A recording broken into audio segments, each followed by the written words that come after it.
Un ano máis, a carreira Simpson 10K demostrou o seu enorme tirón con máis de 1.300 participantes, entre eles os dous grandes favoritos que finalmente se alzaron co triunfo na categoría masculina e feminina, Adrián Ben e Dimar Brea.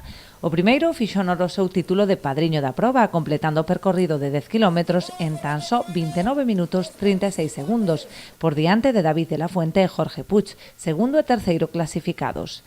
Tamén a destacar a boa marca de Dimar Brea, que cruzou a meta cun tempo de 33,54. Completaron o podio feminino a pobrense Laura Santos coa plata e Sandra Mosquera bronce.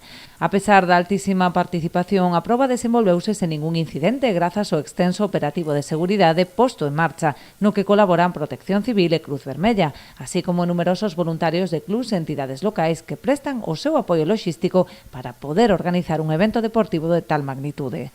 A organización tivo nesta edición un especial recordo para Manel Deán, concelleiro falecido pasado mes de xuño, que foi un dos grandes impulsores desta proba.